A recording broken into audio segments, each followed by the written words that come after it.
Ever wonder why some people get genuinely excited about alphabetizing their spice rack, while others can't remember the last time they saw their kitchen counter? It's not just about being type A or having too much free time. The truth is, people who love organizing their homes are tapping into something deeply psychological and surprisingly powerful. The brain on organization. When you organize a space, your brain releases dopamine, the same feel-good neurotransmitter associated with achievement and reward. Dr. Sherry Borg-Carter, a psychologist specializing in stress management, explains that clutter bombards our minds with excessive stimuli, causing our senses to work overtime on things that aren't important. For organization enthusiasts, creating order isn't just satisfying, it's neurologically rewarding.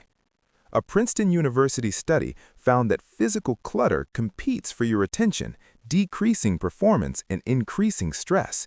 People who love organizing instinctively understand this.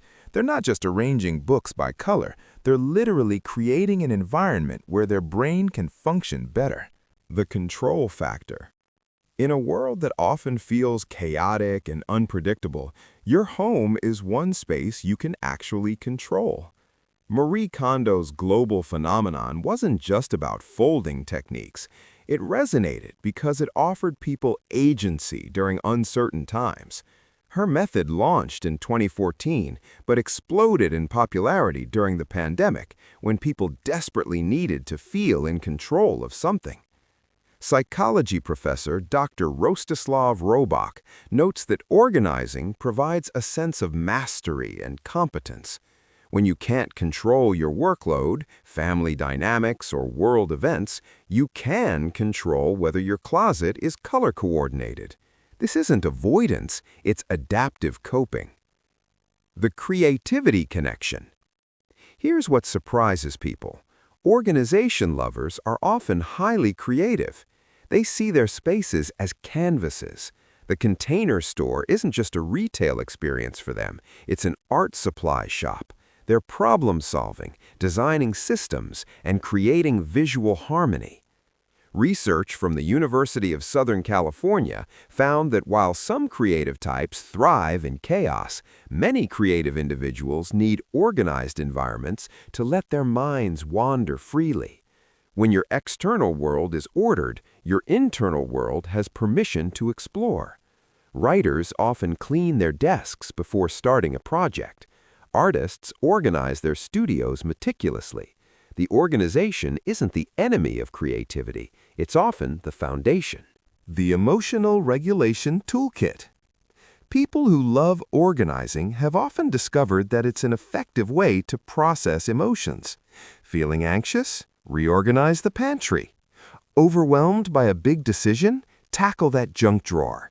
It's meditative, productive, and provides immediate, visible results, unlike many of life's problems.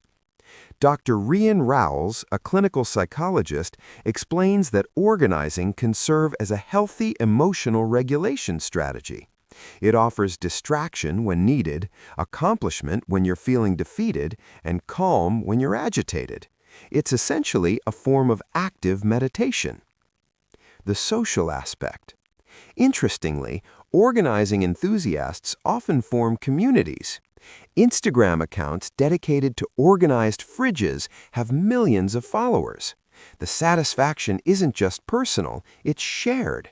These communities offer inspiration, validation, and belonging. They've transformed what could be a solitary activity into a social experience. Not perfection, but progress. What's important to understand is that people who love organizing aren't necessarily perfectionists. In fact, many reject that label. They're process-oriented. They enjoy the act of organizing as much as the result. It's the journey, not just the destination. Your invitation to explore. If you've read this far, maybe you're curious about your own relationship with organization. You don't need to become someone who labels their label maker to benefit from these insights. Start small. Choose one drawer, one shelf, one corner that bothers you. Spend just 15 minutes creating order there. Notice how you feel during the process and after. You might surprise yourself. You're not trying to become someone else.